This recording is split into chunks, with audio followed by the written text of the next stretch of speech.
so much for being here. It's a beautiful day in Hawaii. Growing up here in Hawaii, I loved swimming and surfing and having fun in this paradise that we are so fortunate to call home.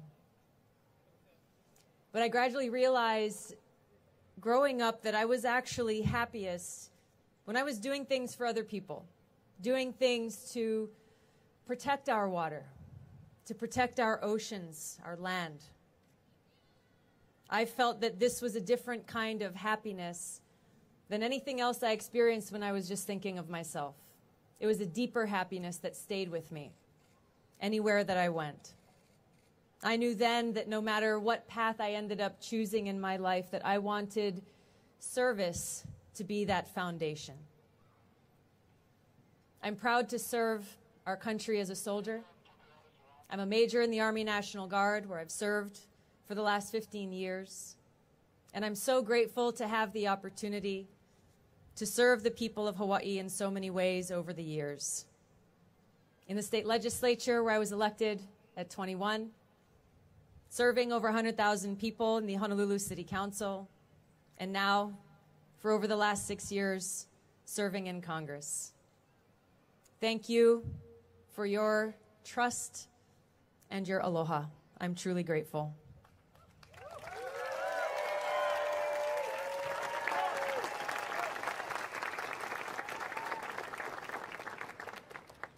Our nation was founded on the principle that our government should be of the people, by the people, and for the people, where all people are treated equally and with respect in these United States of America.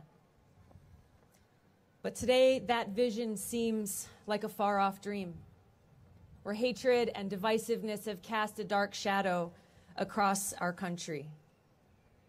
We're being torn apart by powerful, self-serving politicians and greedy corporations, people fomenting hatred, bigotry, and fear, inciting conflict between us because of the color of our skin, the way that we worship, or the political party we might belong to. This corruption of spirit is driven by greed and selfishness, and it is eroding the very fabric of our society and democracy itself. This is not who we are, America. The very best of our nation is exemplified by our nation's veterans, who embody what it means to put service above self, who've sacrificed their own personal interests out of a greater love for our people and our country. Because love is not just a feeling, it's a powerful force, a force that drives us to act, to put service above self. And our men and women in uniform, generation after generation, motivated by love for one another and for our country, have been willing to sacrifice everything for us. They don't just raise their hand and volunteer to serve only to fight for one religion but not another, to fight for people of one race but not another, people of one political party but not another. No. When we raise our right hand and volunteer to serve, we set aside our own interests to serve our country, to fight for all Americans. We serve as one, indivisible, united, unbreakable, united by this bond of love for each other and love for our country. It is this principle of service above self that is at the heart of every soldier, at the heart of every service member. And it is in this spirit that today I announce my candidacy for President of the United States of America.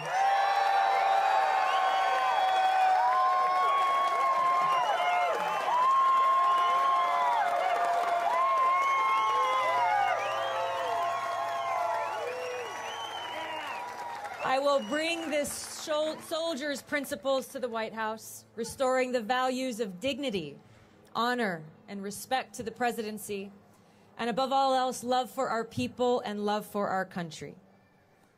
So I ask you to join me. Join me in putting this spirit of service above self at the forefront, and to stand up against the forces of greed and corruption.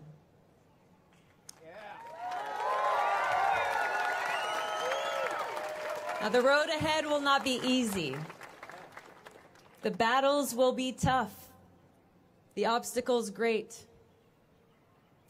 But I know that when we stand united by our love for our people and for our country, there is no obstacle we cannot overcome. There is no battle that we cannot win. John F. Kennedy once said, "Ask not what your country can do for you, but what you can do for your country." We must heed this call to action today, at a time in our history where it is so badly needed. We must stand up. We must fight for the soul of our country. Stand up against bought and paid for politicians who kowtow to special interests, selling their votes to the highest bidder. Where instead of draining the swamp, our president has turned it into a cesspool of corruption.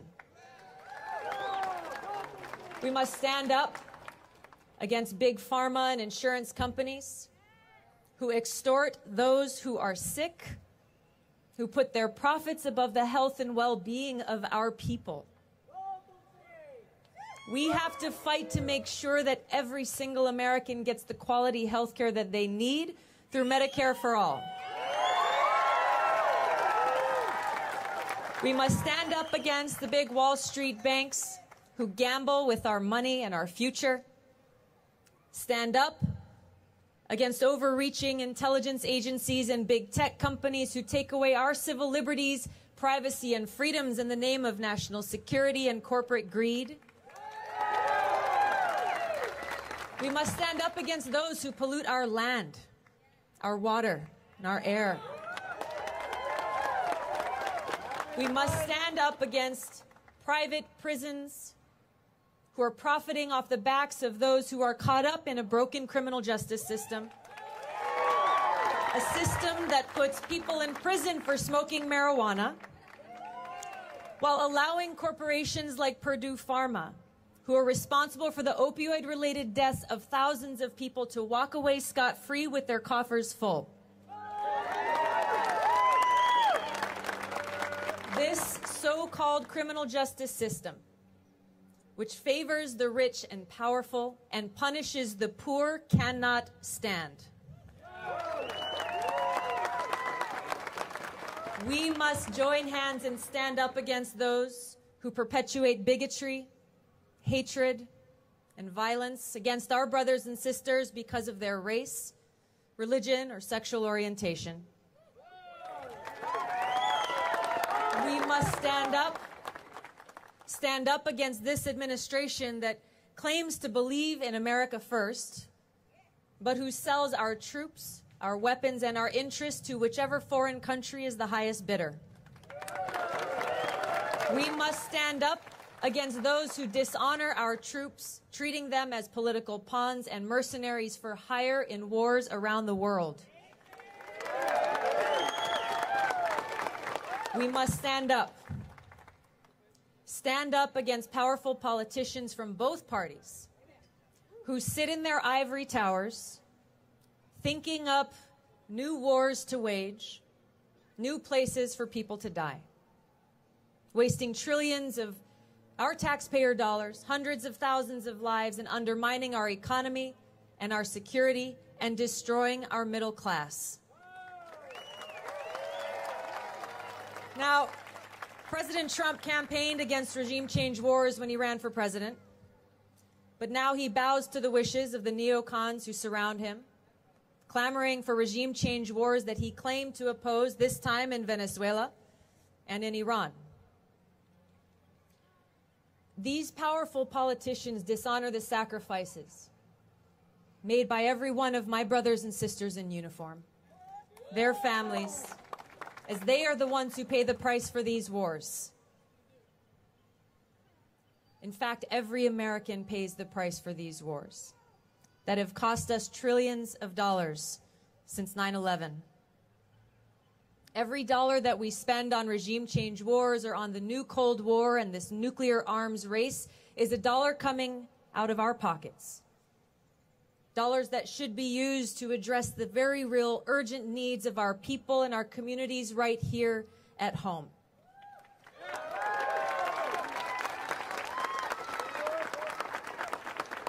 We must stand united and stand strong against those in both parties who never tire of war. Neocons and neolibs who drag us from one regime change war to the next and who are exacerbating the new Cold War, pushing us to the brink of nuclear war. We deserve better. Our country deserves better. Just over a year ago, the people of Hawaii and our country thought we were under a nuclear attack. We saw college students running frantically across UH Manoa campus trying to find shelter. Saw a father lowering his daughter down a manhole to try to keep her safe. Saw families who piled their children into their car and drove to the mountains looking for a cave to find shelter. A mother cowering in a bathtub with her children. A father trying to choose which of his children he would spend the last minutes of his life with. There was no shelter. There was nowhere to hide. Now, those of us who serve in uniform made a choice. We made a choice to put our lives on the line to serve our country, willing to pay the ultimate price. We volunteered for that. We chose that. But my 6-year-old nephew, Malu, he didn't make that choice. You didn't make that choice. Our families didn't make that choice. Our troops volunteer to serve our country, to go to battle, to defeat those who threaten us, to keep the American people safe, to make it so while they are fighting on the front lines, you and your children can sleep soundly at night. But as powerful politicians beat the drums of war and ratchet up tensions between the United States and nuclear-armed countries like Russia and China, the front lines have come to our doorstep as we sit on the precipice of nuclear war. The reality is, right now, there are over 14,000 nuclear weapons in the world, many of them far more powerful than those that were dropped on Hiroshima and Nagasaki, enough to destroy the world many times over. Now, throughout the 20th century, during the Cold War with the Soviet Union, we were told we had no choice but to live in fear, that at any moment we could be annihilated by nuclear war. And children in schools practiced reacting to a nuclear alert, hiding under their desks. Those who had money built bomb shelters. Those who couldn't afford it wondered if and how they would survive. And with the dissolving of the Soviet Union, that danger was supposed to have disappeared. But our leaders have failed us. Because today we face a greater risk of nuclear catastrophe than ever before in history. This situation is unacceptable. The president's most important responsibility is to serve as commander-in-chief. I will do so as a soldier who understands the seriousness of this responsibility. I want to take a moment to recognize and express our appreciation to our fellow veterans who have joined us here today. Please raise your hands and allow us to recognize you.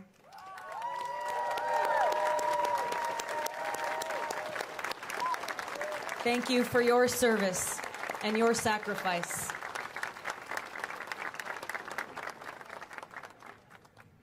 those of us who have experienced firsthand the cost of war fight hardest for peace. I served in Iraq in 2005 in a medical unit where every single day I was confronted with the high cost of war and who pays the price. I take seriously the responsibility of securing our nation. I know that weakness invites aggression, and that our men and women in uniform stand ready to take on and defeat those who threaten the safety and security of our people. I also know that our current foreign policy is undermining our national security. It is depleting our resources and exhausting our military. As your Commander-in-Chief, I will work to end the new Cold War and lead us away from the abyss of a nuclear war that could destroy our world in mere minutes.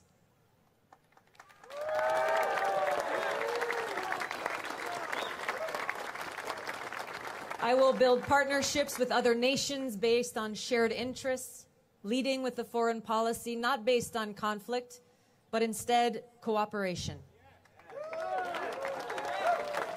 I will end the regime change wars that have taken far too many lives, cost trillions of dollars, and undermined our security by strengthening terrorist groups like Al-Qaeda and ISIS. And I will have the courage to meet with both friends and adversaries in the pursuit of peace and our national security. Because if we lack the courage to meet with those we disagree with, the only alternative is war. Now, bending the arc of history away from war and towards peace will require every one of us to stand up against the military-industrial complex and powerful self-serving politicians who have a vested interest in perpetual war.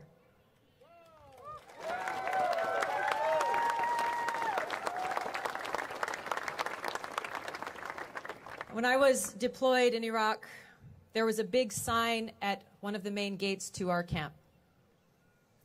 And that sign read in big block letters, "Is today the day?" It was a stark reminder for all of us that any day could be our last. From the moment I woke up to the moment I went to sleep, I knew that that day could be my last. And it made me reflect. How am I making the most of the time that I have?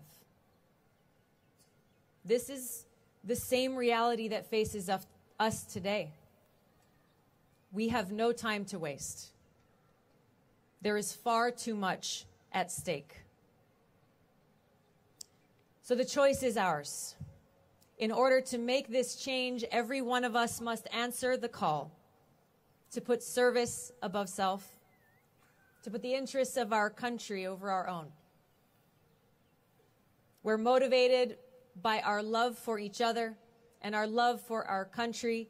We will stand up, we will take action, and we will overcome.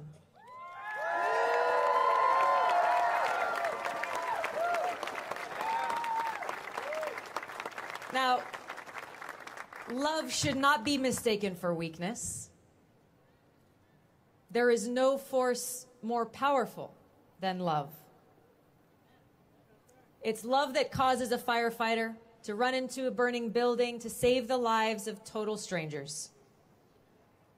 It is love that drives a mother to run in front of a speeding car to save the life of her child.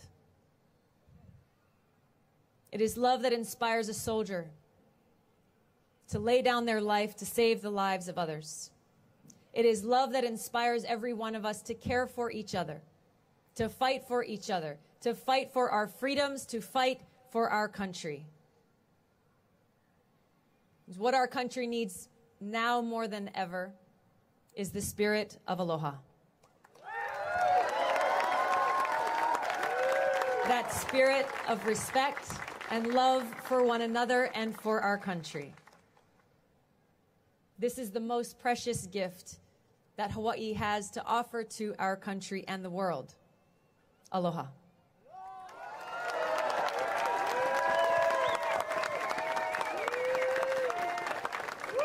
Because aloha is so much more than hello and goodbye. Aloha means I come to you with an open heart. I respect you. I have love for you and I care about you.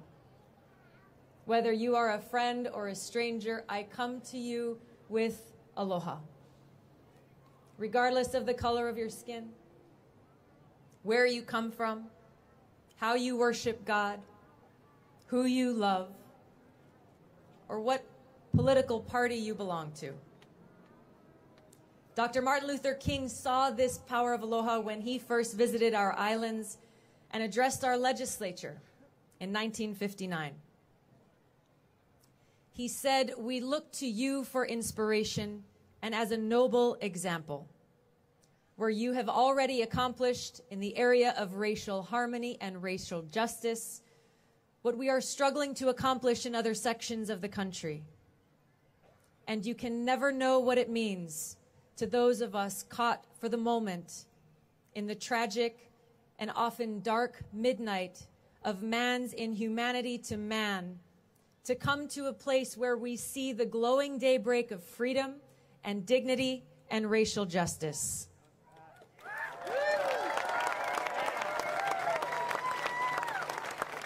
After he returned back to the mainland, Dr. King said of his visit, "As I looked at all these various faces and various colors, mingled together like the waters of the sea, I could see only one face, the face of the future."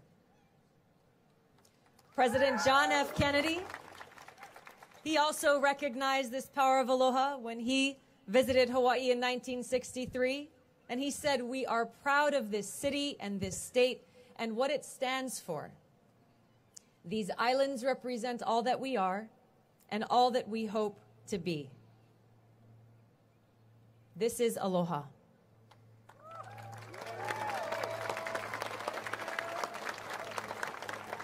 And this change we need to see must begin in the White House, because the White House should be a beacon of aloha, respect, love, and compassion for every American.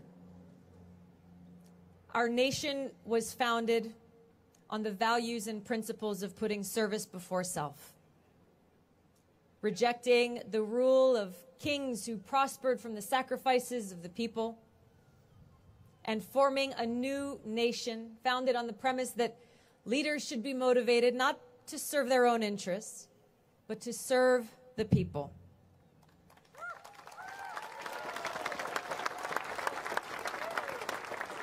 And deep inside the heart of every American is the love, honor, courage, and ideals that form the foundation of this country. Ideals that still shine in each and every one of us. Each of us and all of us must rise again now and come together for each other, our country, and the world.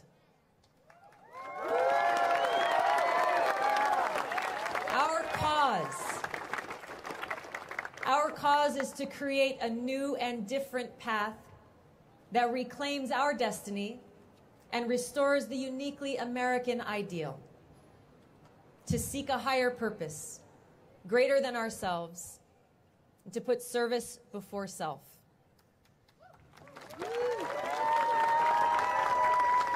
That is the cause that is calling to every American today. So I'm asking you to join me. I'm asking you to stand with me to build a movement of peace at home and abroad that will fulfill the promise of America, of freedom, justice, equality, and opportunity for all. Thank you all so much. Mahalo nui loa. Aloha. Tulsi, Tulsi, Tulsi, Tulsi, Tulsi, Thank you. Tulsi, Tulsi, Tulsi, Tulsi, Tulsi, Tulsi, Tulsi, Tulsi, Tulsi, Tulsi.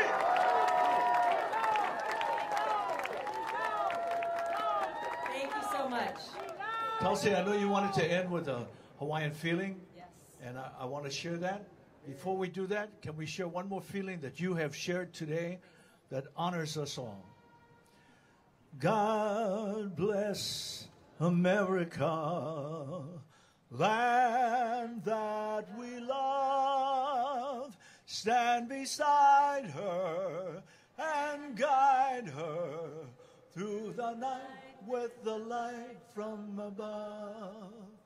From the mountains, through the prairies, through the ocean, white with foam. God bless America, our home, sweet home.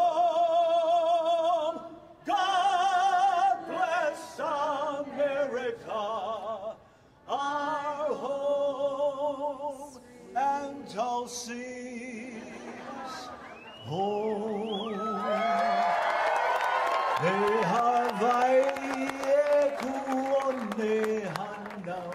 Everybody join hands.